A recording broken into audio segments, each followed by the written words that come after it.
Hello again, welcome back. This is the second video. So we've looked at early years apprenticeships in a bit more detail and what they might entail. And as discussed, we're going to have a look at a few vacancies online, ones that are available at the moment. We're going to use the Gov site that was discussed and have a look at one on the Busy Bees website as well. Like I mentioned, there are loads of websites though, so if you find a vacancy elsewhere, that's absolutely fine.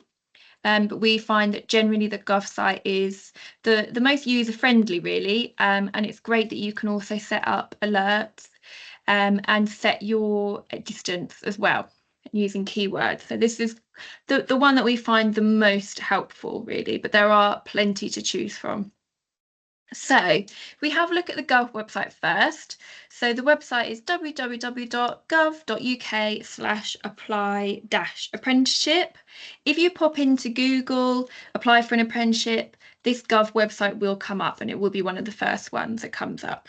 Okay, so let's have a look. This will be the page that you land on. Okay, scrolling down just gives you a little bit more information and then find apprenticeships online. If we click the search button, then you've got this search ability. Okay, so you can see that the last place I looked at was Guildford, and I had a look within 5 miles. You can set that dependent on how able you are to travel. So if you're dependent on public transport, for example, you might want to think about how far you'd be able to travel on doing that, or if you've got other commitments, childcare, for example, and you're not able to travel too far, then have a think about that and decide where you're able to search. So I'm going to do 10 miles to start, just to see out of interest what comes up. There's a few things that I've searched for before. I'm going to put in early years, see what comes up. Let's have a look. So just like that, I'm going to look at all levels. Okay, I've just put in a keyword and the distance that I'm willing to travel around Guildford. So let's search and see what we get. Okay, so it's come up saying that we found 18 apprenticeships in your selected area. So you can have a scroll through. There's plenty. It comes up with a map of where it is, shows you the closing date, the possible start date as well, and the distance away from Guildford. So if you want to pop in your postcode instead, then it will obviously give you a more accurate distance from your postcode to the employer's address or the nursery setting. Okay, I've just put Guildford in general. So let's have a look. There's plenty different ones. Okay, we've got level 2s, we've got level 3s available. There we go. And there's a Busy Bees one at the bottom there as well. And there's two of 4, so there's 4 pages of opportunities. There's quite a few. So I'm going to be looking at this top one purely because it's a level 2 and because it is the closest to where I've been searching. Okay, so if we go on here, so this is what you'll get when you click through to apply. Okay, you will need to sign it up to a new account if you don't already have one. It's just very general details, your name, contact details, and your address. Quite sort of usual information that you need. It doesn't take very long, just a couple of minutes to sign up. Then once you've got that online account, you can apply to plenty of other apprenticeships. So it's really worth doing because then you've got the opportunity to apply to anything else that you see that comes up, and it will remember everything that you put in for the previous apprenticeship as well, so you don't have to start from the beginning every single time, which is always really handy. So just a few general things. So looking at your education, so you've got here name of most recent school or college. Okay, so if you've got your GCSEs or A levels or your functional skills, and you can pop that in.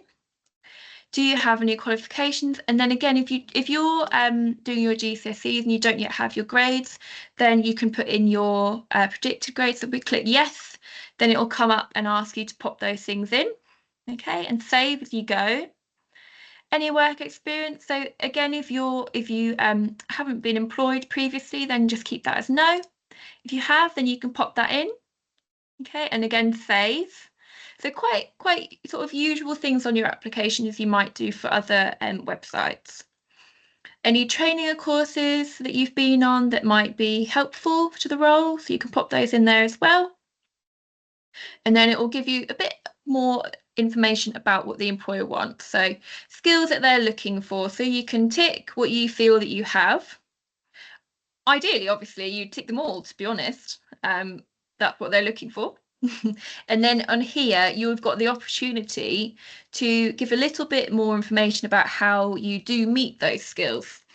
So don't get put off by this because yes, they're boxes and they're hoping for you to put quite some information in them, but they're not expecting a lot. You don't need to be looking at writing a full personal statement or doing anything, you know, that's taking a lot of your time. So you can do it on the website as you go. So provide examples when you've demonstrated your strengths. So use this to help you. So they really want to see communication skills, organisation skills, team working, for example. So have a think about when you might have used those in previous jobs and how you can use those to help you answer this. So main strengths, for example, could be if you've worked in customer service, just as an example. You'd say how you've used your communication skills to work with other colleagues, how you've helped customers, how you've worked in a team, perhaps if you've had an issue with a customer and how you've worked together. So just try and think as much as you can about examples. It doesn't have to be work related. It could be in your personal life as well. Okay, so for example, patience, it could be if you're a parent, for example, how you know, you're patient with your children, because again, that's still really valuable for the role that you're showing that skill. Okay, so don't be too concerned if you don't have specific work examples. You can use your personal life as well. And then what skills would you like to improve during the apprenticeship? So you're thinking more specifically about the role that you're applying for. So you're going to be working with children, you're going to be working with other adults, making sure the children are happy and safe and enjoying their time. So skills could be working more within a team. They could be understanding child development a bit more and being able to support children perhaps that struggle to regulate their emotions, for example. You could also use the fact that you want to train and you want to do an apprenticeship because you want to gain a qualification. That's then a skill. Okay, so you can be quite broad, but it doesn't need to be really, really detailed. It doesn't need to be super long. Recruiters don't want to read reels and reels of sentences, so try and keep it as sort of concise and snappy as you can. And what comes to mind as well, because they want to get a feel for you as a person. Okay, and then just last one is what are your hobbies and interests? So anything that you're interested in.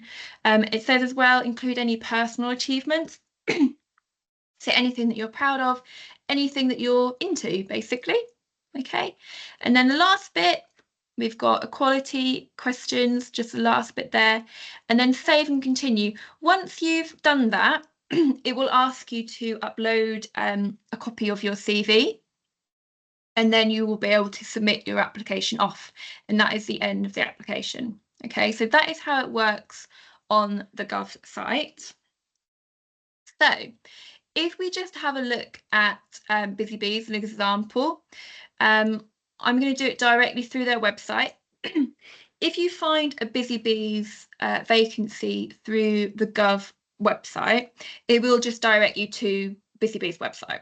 Okay, so I'm just going to do it directly on their site for ease. So on here, when you get onto the Busy Bees website, all I've done is I've gone on apprenticeships and apprenticeship vacancies. Okay, so we want childcare apprenticeships. So let's have a look. You can see there are lots and lots. Most of them are closing on the 1st of August and they're looking to start in September. So let's have a look. On here, I'm going to let's put Guildford in again. And you can do your search radius again. I'll put 10 miles just to see what we've got around that area. Okay, so still got quite a few within 10 miles of Guildford. So if you find one that you think, oh yes, that's a perfect location for me, I can walk, or I'll be able to fit it in with dropping the children off, for example, or this is the perfect for my bus route, Then you can go along and click apply now. So if I have a look at the Guildford Fitzsimmons Place, it will give you, again, like it does on the Gov site, a bit more information about it. So we've got expected duration, this one's 21 months. It gives you an idea of the pay, hours per week, and your working times.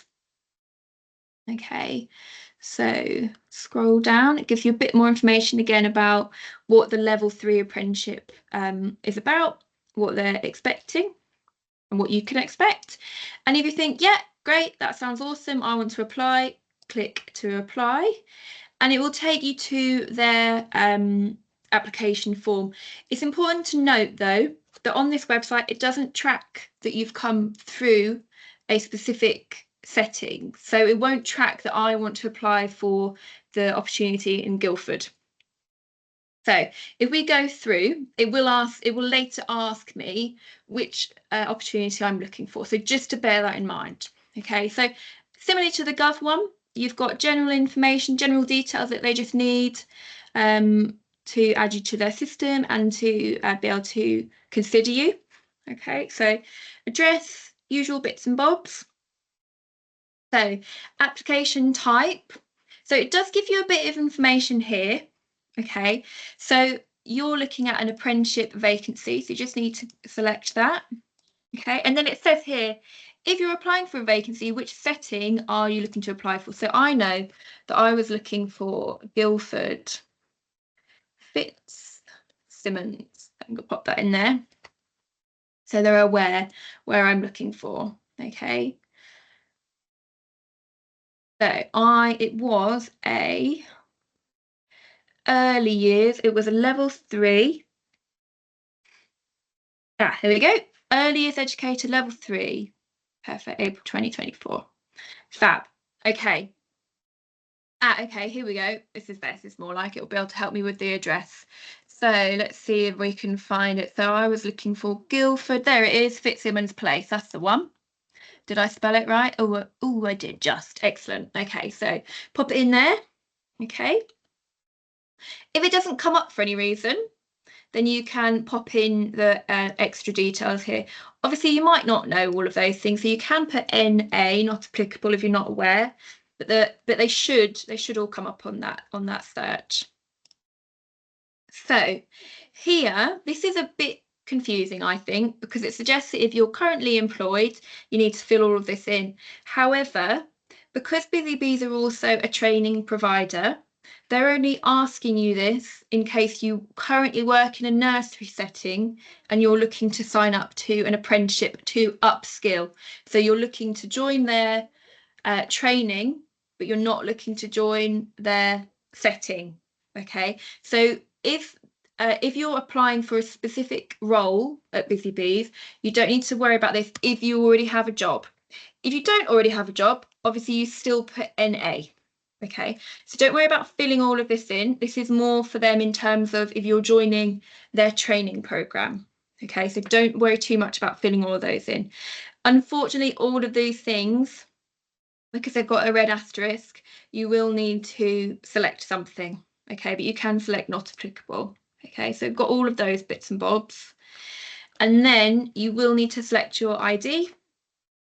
Here, it's not actually got a mandatory, but it is. Okay, so you do need to click here and upload a copy of your CV to show yourself off and display any work experience or qualifications that you've already got.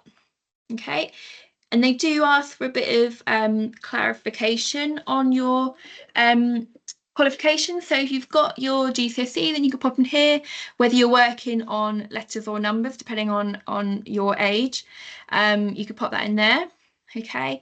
If you don't have the GCSE, then you can still put, have a look, none. Okay, so you can select none. If you've then got functional skills instead, then you can pop in what level you've got, level 1 or level 2, whichever one you've got. Again, if you don't have that either, then where is it? I should be. We've got not provided. I'm sure I saw none last time I checked, but maybe they've changed it. Oh my gosh, there's so many to choose from. It's required. Probably pop below entry 1. Okay, so that we've got that. If you don't have it, obviously, if you do have it, then you can select which level you've got. Okay, so it does say to upload any certificates. If you're able to do that, then great, but they will ask you to provide them at interview stage. So if you're not able to do that, if you have any technical issues, for example, or you don't have copies of them that you can upload, then don't worry about doing that. And they'll want to see them later on down the line anyway. Okay. Any courses you might have done? Any other courses that might be of support for this role as well that you can pop in there. Offers youth only, ignore that, that's for them. I'm not really sure why it's on this form, but don't worry about that. You just ignore that. That's not for you to fill in. And then we get to the educational healthcare plan. So if you have an EHCP, then you can pop that in here. Okay. If you don't, then obviously no. Okay, but you do have to unfortunately select no for all of those because they've got a red required asterisk. All right. If you've got any additional learning needs as well, then you can pop that in there. Okay, so you don't have to let them know if you don't want to, but you will have to select something because again it's required. Just need to check your residency status, ethnicity, and then just a few things that they'll want you to just check that you're happy with. Okay, so safeguarding is obviously incredibly important, and they will need to do a DBS check to ensure that you're able to work with children. So there's just a few things to just have a check through and make sure you're happy with. And then here, yes, you just need to give permission to access your prior learning record. That is just to check what you've already achieved qualification-wise. Okay, and then declaration to say that you're happy, you've confirmed that everything that you've said is correct and true. You pop that I can confirm and then press submit. And that is it. Okay, so I appreciate this website does look, it's a very long page, but actually a lot of it you don't need to fill in, or a lot of it will be NA not applicable, or they've got drop down. So it does look a little bit daunting when you first get on there, but as you hopefully have seen, it's not too bad once you get going and once you can see what you need to add in. Okay, so thanks so much for watching. I hope you found that helpful. Do remember that there are plenty of websites to look at, and there's lots of opportunities out there at the moment. So I appreciate I focus on Guildford as an area. However, there are roles nationally, and you can use those websites in the exact same way with your postcode or an area that you're looking at, and set your distance that you're able to travel. So you can do the exact same process as I did with any location. Okay, if you do have any questions, please do contact us, apprenticeships@clarionhg.com, as I showed in the previous video. If you'd like any support specifically with your application, you're also able to get in touch with your employment support officer who can give you a bit of support, especially if, for example, those questions on the Gov site, if there's some of those that you're a bit unsure about how to write, then feel free to reach out to us and we're more than happy to help you with that. I hope you found this helpful. Thanks so much for watching. Bye.